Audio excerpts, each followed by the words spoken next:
Hi friends, Indians go back అని విదేశాల వారు ఎందుకు అరుస్తున్నారు?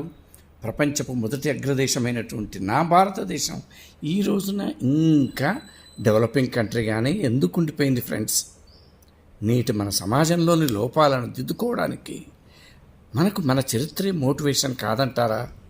అందుకే ఈ వీడియోను మొత్తంగా చూడండి ఫ్రెండ్స్. ప్రపంచ చరిత్రలో కొన్ని దేశాల ప్రభావం చాలా బలంగా కనిపిస్తుంది. మరి ఆధునిక యుగము రాకముందు ప్రపంచ గతిని శాసించిన ఒక చోదక శక్తి ఏదైనా ఉందంటే అది ఖచ్చితంగా భారతదేశమే. ఈరోజు మనం చూడబోయేది కేవలం ఒక దేశం కాదు, యావత్ ప్రపంచ పటాన్నే మార్చేసిన దాని అపారమైన శక్తి గురించి. ఒకదానికొకటి ఏమాత్రం సంబంధం లేనట్టుగా అనిపించే మూడు విషయాలు. ఒకటి, ఆగ్నేయాసియాలోని అద్భుతమైన ఆలయాలు. 2, థాయిలాండ్ రాచరికపు సంప్రదాయాలు. ఇక మూడోది, ఏకంగా అమెరికా ఖండాన్ని కనుగొనడం. వినడానికి చాలా వింతగా ఉంది కదూ, కానీ వీటన్నిటి వెనక ఉన్నది ఒకే ఒక ప్రేరణా శక్తి. ఏంటో ఊహించగలరా? ఆశ్చర్యంగా ఉన్న ఆ సమాధానం ప్రాచీన భారతదేశం. దాని సాంస్కృతిక ఆర్థిక ఆకర్షణ ఎంత శక్తివంతమైనదంటే అది ప్రపంచ చరిత్ర గీతల్నే మార్చేసింది. చరిత్రకారులు చెప్పినట్టు కొన్ని శతాబ్దాలపాటు భారతదేశం ప్రపంచానికి ఒక ఎంజిన్ లాంటిదన్మాట. అంటే కొత్త ఆలోచనలు, అపారమైన సంపద అన్నీ ఇక్కడ్నుంచే ప్రపంచానికి ఎగుమతి అయ్యేవి. సరే, మరి ప్రయాణంలోకి ఇంకాస్త లోతుగా వెళ్దామా? ముందుగా భారతదేశ సాంస్కృతిక సామ్రాజ్యం గురించి మాట్లాడుకుందాం. దీనిలో ఉన్న అసలు గొప్పదనమేంటంటే ఇది కత్తితో సాధించింది కాదు, స్ఫూర్తితో వ్యాపించింది. ఇది ఆక్రమణ కథ కాదు, ఆకర్షణ కథ. ఈ అద్భుతమైన ప్రక్రియనే చరిత్రకారులు ఇండియనైజేషన్ అని పిలుస్తారు. సింపుల్గా చెప్పాలంటే ఆగ్నేయాసియా రాజ్యాలు భారతీయ సంస్కృతిని, పరిపాలనా పద్ధతుల్ని, మతాల్ని, వాణిజ్యం, చదువుల ద్వారా స్వచ్ఛందంగా స్వీకరించాయనమాట. ఈ ప్రభావంతోనే కంబోడియాలో ఖ్మేర్, ఇండోనేషియాలో శ్రీవిజయ, మజపహిత్ లాంటి ఎన్నో గొప్ప గొప్ప సామ్రాజ్యాలు పుట్టుకొచ్చాయి. అక్కడి రాజులు గర్వంగా మహారాజా అని పిలిపించుకున్నారు. అద్భుతం. నమ్మలేని విషయమేంటంటే కొన్నిసార్లు అవి మన భారతదేశంలోని అసలు కట్టడాల కన్నా కూడా గొప్పగా, మరింత భారీగా ఉండేవి. దీనికి బెస్ట్ ఎగ్జాంపుల్ ఏదైనా ఉందంటే అది కంబోడియాలోని యాంకోర్ వాట్. మొదట విష్ణువు కోసం కట్టిన ఈ హిందూ దేవాలయం ఈ రోజుకి ప్రపంచంలోనే అతిపెద్ద మతపరమైన కట్టడంగా నిలిచిపోయింది. చూసారా, మన మొదటి ప్రశ్నకు సమాధానం ఇక్కడే ఉంది. సరే, ఇది సాంస్కృతిక ప్రభావం. మరి ఆర్థికంగా భారతదేశం ప్రపంచాన్ని ఎలా తన వైపు తిప్పుకుంది?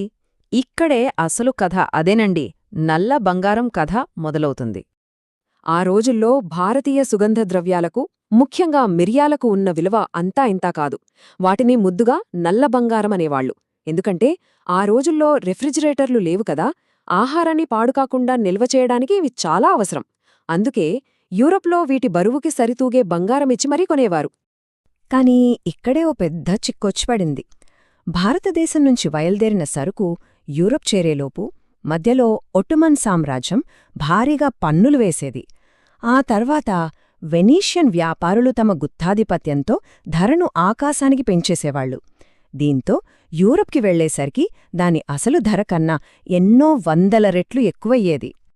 ఒక్కసారి ఆలోచించండి, ఈ మధ్యవర్తులందర్నీ తప్పించి నేరుగా భారతదేశానికి సముద్ర మార్గాన్ని కనిపెడితే లాభాలు 1000% పైగా పెరిగే అవకాశముంది. ఇది యూరప్ రాజులను, వ్యాపారులను కంటిమీద కునుకు లేకుండా చేసిన అతిపెద్ద ఆర్థిక శక్తి. భారతదేశం కోసం మొదలైన ఈ అన్వేషణ అనుకోకుండా ప్రపంచగతిని ఎలా మార్చేసిందో చూస్తే చాలా ఆశ్చర్యంగా ఉంటుంది.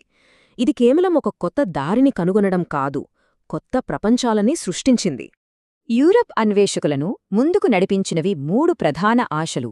1, గోల్డ్ అంటే భారతదేశ అపార సంపద. 2, గాడ్ అంటే తమ మతాన్ని ప్రపంచానికి చాటాలనే తపన.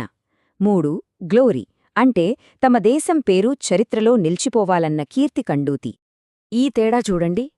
ఒకవైపు ఏళ్లకు ఏళ్లు పట్టే ప్రమాదకరమైన, ఖరీదైన పాత భూమార్గం, మరోవైపు నేరుగా, వేగంగా, అత్యంత లాభదాయకంగా ఉండే సముద్రమార్గమనే లక్ష్యం. ఈ లక్ష్యమే ప్రపంచాన్ని మార్చే సాహసాలకు పునాది వేసింది. ఆ తర్వాత జరిగిన సంఘటనలు మనకు తెలిసినవే. 1453లో కాన్స్టాంటినోపోల్ పతనం పాతదారిని దాదాపు మూసేసింది. ఇక చేసేదిలేక 1492లో కొలంబస్సు భారతదేశమనుకొని పొరపాటున అమెరికాలో అడుగుపెట్టాడు. చివరికి 1498లో వాస్కోడగామా ఆఫ్రికాను చుట్టివచ్చి భారతదేశానికి సముద్రమార్గాన్ని విజయవంతంగా కనుగొన్నాడు. ఇంతటితో ఈ కథ అయిపోలేదు. ఆనాటి ప్రభావం యొక్క ప్రతిధ్వనులు ఈనాటికీ మన కళ్ల ముందే సజీవంగా కనిపిస్తున్నాయి. ఈ వారసత్వం కేవలం పుస్తకాల్లో లేదు, సజీవంగా ఉంది.